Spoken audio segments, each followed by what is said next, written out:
Wait a second. The cashier, I recognize this girl. She was in the halls on Tuesday when I got pushed over on the way to Sayori.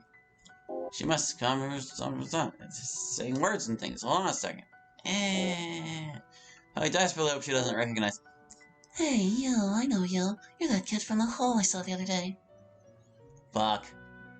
Are you sure? There are lots of kids in lots of halls on lots of days. Yeah, but you're the really pretty one with the hair. Excuse me? This is a hell of a lot of ramen. Oh my goodness. Natsuki's diving in on this. This is a hell of a lot of ramen you're buying. What's with... And just who the fuck are you? Oh, jeez. Hi, Natsuki. So you know who I am, but I don't know you. Figures. Just ring up the goddamn groceries and leave us alone. Yes, ma'am. All debts are squared. Wow, she didn't get to introduce herself because Natsuki was being a crazy person. Alright, well then. Guess that was all that was left of that side of Sayori. So now, we gotta go find the teacher. We're gonna get that one. I'm pretty sure it was because we played hooky with Sayori that day. And we just opted not to talk to the teacher. See what it does. See what happens.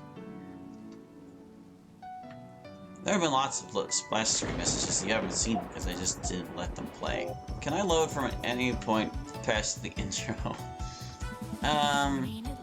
So do I still need any of these? We're just gonna click new game. We're just gonna click new game. It's not like it's gonna be an issue for too much longer.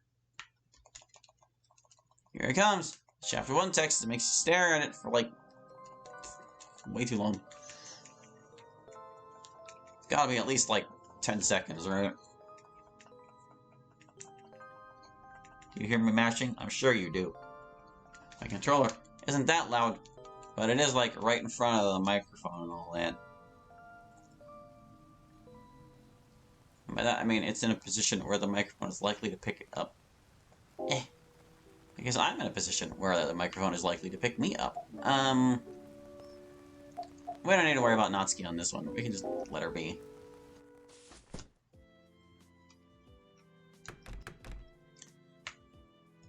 We'll still be a little bit bold, though. We'll be a little bit bold. Just in case we need it. Alright, so we're gonna skip out on you. So we can go spend all day with Sayori.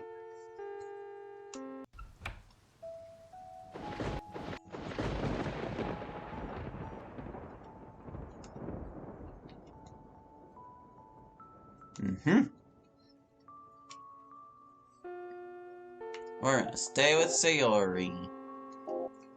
And this will let us pick some other options we didn't do last time, too. Oh, goodness. Well, let's see. Didn't we pick the Yuri one last time? Well, I go with, the bubbling, daring swashbuckler this time. Hana Misaki. Gods. No, wait. Nice try, but my brownie points are not won that easily, mister. I wasn't... She saw right through me. Ooh. That's all you have to say about picking the U option out of that list, huh? Yeah, I get it. I see how it is. Now let's go talk to that teacher. After you get scolded by that other guy. Pick the other thing we had the choice to say there, too.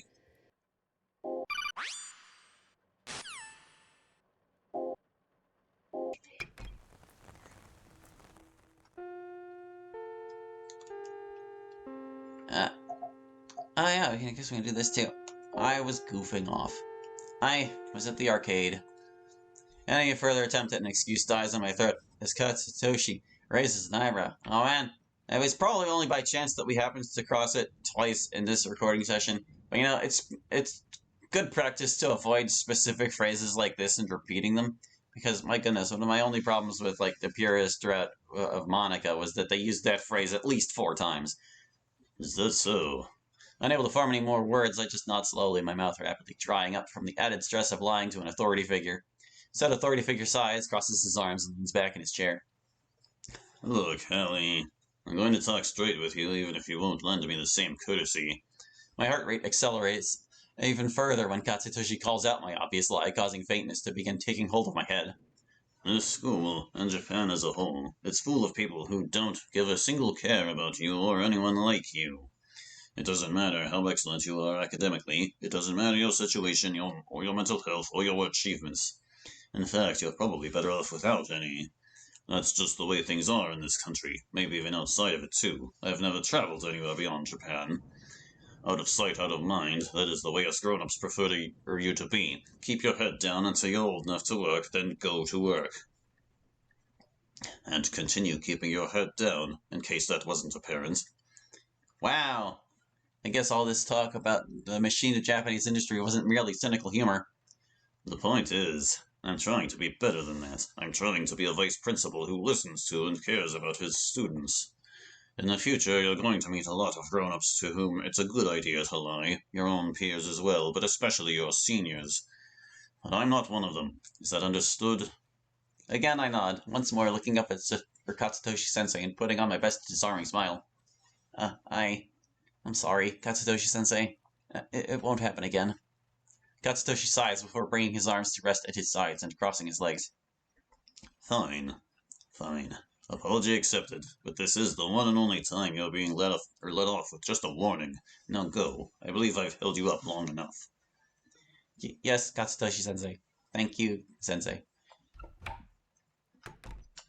He called you out on it. Get wrecked. There's Natsuki. She's sure Natsuki, alright. We don't get to pick what we bake that day.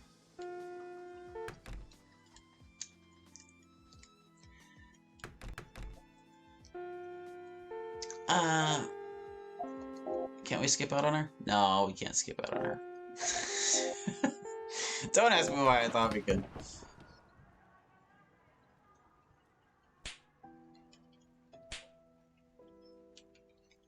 More smacking occurs.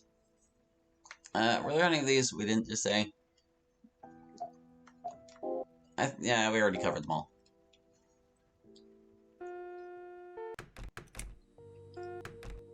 I think chemistry is the next day, because he doesn't have that class every day.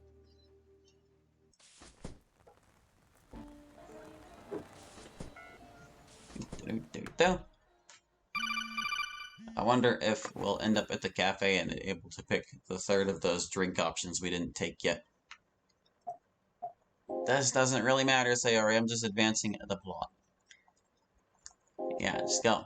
Proceed. Souls and Swords, the closest to the skip button.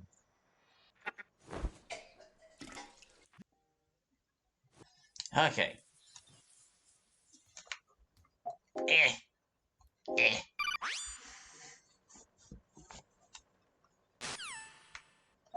So many choices. Very choice-based. Such choice. Choices occur.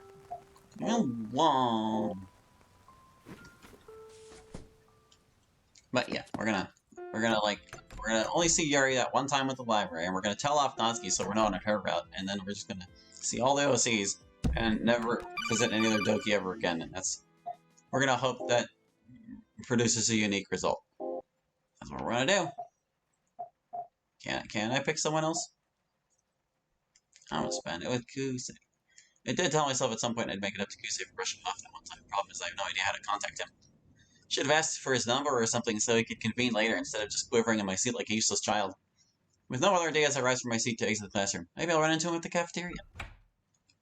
Oh yeah, this is what happens if we, didn't go with him the first day, but he's still an option. There's little in the way of a crowd by now. I must have spent more time than I thought pondering my failings as a human being, which means I don't know the way to the cafeteria yet, either. I don't know anything about this damn school. Fuck it. I pick a direction. I pick a direction and start walking forward. Yeah. The halls are empty and quiet. Sometimes I hear indistinct, distant voices echoing down them, but for the most part, all I can hear is the rain against the windows. This is actually quite peaceful. I know I set out in search of that Kusei kid, but simply walking these empty halls seems like a pleasant enough way to pass the time in itself. At least until I inadvertently run into a guy I don't know. also walking in the halls. Some other girl is also with him. Sorry. I wasn't looking where I was going. Sorry. Hey man, no worries. It's just so much my fault, you know. My face heats up slightly as I flash the stranger a grateful smile. I wasn't expecting him to be so understanding, so his attitude kind of catches me off guard. I give one more apologetic bow before capturing my... Ow. They're mean. We're having my bag and weaving in between the two. But just when I was about to make my way past them, I feel like a hand grip tightly around my left wrist. Hey, wait, Dang it. I didn't say you could leave yet. Where are you off to in such a hurry anyway, kid? The cafeteria. The cafeteria? The cafeteria's nowhere near this direction, kid. You know what I think? I think the little dream's just going around looking for trouble. Please let go of me. Shh. My friend doesn't mean any harm. She's just joking around. Come with us, okay? I promise everything will be fine. No. Please don't. Fancy meeting you here, stranger. And by sheer dumb luck, I happen to run into the guy I'm looking for. Rapidly, he closes the distance and situates himself between me and the two students, the girl quickly unhanding me. Oh, this kid with you, Kuze-kun. That he is. You three seem to be having a rather spirited discussion. Mind sharing what it was about? Kosei, you probably shouldn't be keep hanging around with this one. I mean, he's so gloomy and depressing just to look at. Yeah, like, seriously, I'd give him... Huh? How did that not enter the history? And what sort of people do you suppose made him that way? Is it in there now? No, that one just gets deleted. That's weird. Why? Come on, let's just go to lunch. Kusei sighs deeply, and there's silence for a moment before beams warmly and looks at me. Before he beams warmly? You okay there, Hallie? You didn't have to do that. Do what? Stand up for me, even after I rushed you off on Monday, and more auto-ending text boxes ruining it, and you have your own reputation to think about. Yes, my reputation as someone who doesn't let others get pushed around. Sounds rather cool, doesn't it? I avert my gaze and bite my lip. That's not how it works, and we both know that, Kusei. I turn my face towards him and force a smile across it. Yeah. Well then. What? Alright, I guess we get to meet Midori this way, too. Don't be a little wimp. No, I don't know who this is. I can't introduce myself. I'm pathetic. We weren't bold enough. No. The least you can do is make some light conversation, and now it's back to normal with Kusei here. Who's Monica? Alright, we didn't meet Monica this way. I gasped. You don't know Monica, the class star. Monica's part of the music club, same as me. Not that you'd ever guess she had an interest in piano. That girl picks up and drops new hobbies like they're disposable straws. That being said, she is remarkably talented when it comes to music in particular, but don't ever tell her I said that. From the way he talks about her, I'm guessing these two have a history. I can't guess what you're thinking, but no, Monica has never once expressed interest in me. And I myself have my sights set on another. He says this while staring at me intensely, causing me to squirm in my seat a little as redness creeps up my face. No, there's no way that's what he's implying. How would you like to meet her? Monica spends her lunch period in the music club room every day. I know she wouldn't, or she would enjoy the company. Would she really? Even if the company is me? No. Yes. Maybe?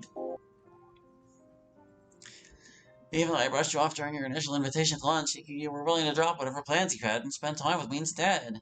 Not for me, it isn't, but I'm sure you have plenty of other skills I couldn't even dream of. Subtle changes to this next scene, and we're on our way. Can we talk to the teacher? No! How do we get that thing? We got this error again. Kusei isn't in group chat. What? Hallie isn't in group chat. What? No. Well, we found an error for the developer to fix. Yay! Neither of these people are having a conversation that doesn't exist. Also, we didn't get to talk to the teacher. How? Why? Where was that option? I want to look it up. No, don't make me look it up. What? Combination. Maybe we weren't bold enough to talk to the teacher. Oh no! Only to find the room entirely empty. Well, this was probably the best possible outcome. I walk around what's apparently the literature club, taking in how ordinary it is. It basically looks like any old classroom. No funky decorations or anything. My path takes me to the closet. Its door is locked tightly shut. Probably shouldn't go poking around in there anyway. With nothing else to do, I stroll to the front of the classroom, taking in a view of the desks. I imagine myself as the club president right now. Okay, everyone. Huh? Why did I say that?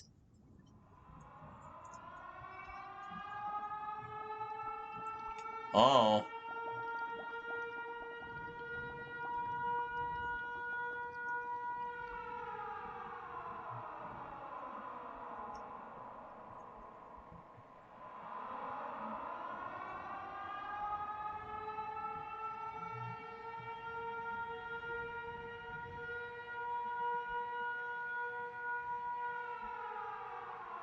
Oh, God. No. No, no, no, no. Why now? Why? It's okay. It's okay. We're just going to Silent Hill. None of this is real. I just need to make my way out into the halls and keep to myself. I feel around in the red-tinted darkness, my hands touching the desks and feeling them slick and sticky with iron-scented blood. My throat seizes and threatens to retch, but I hold it in. The black void outside the windows stretches on unending, a churning pit of nothing that nonetheless seems to crawl with activity, crawl with life, or some absurd facsimile thereof. Finally, I catch the crimson glint of the door's handle before me, wrapped in rust and blood-caked razor wire, taunting me to grip tightly as possible. Well, how am I not going to check out both of these options? Oh, we can't save here. Sorry, what did that say? Script error game screens RPY on line 934, unable to save new file. That's not an actual error, though. That's not how MRN handles its errors. Lightly pull the handle, avoiding the razor wire. Grasp the handle with both hands and squeeze before pulling.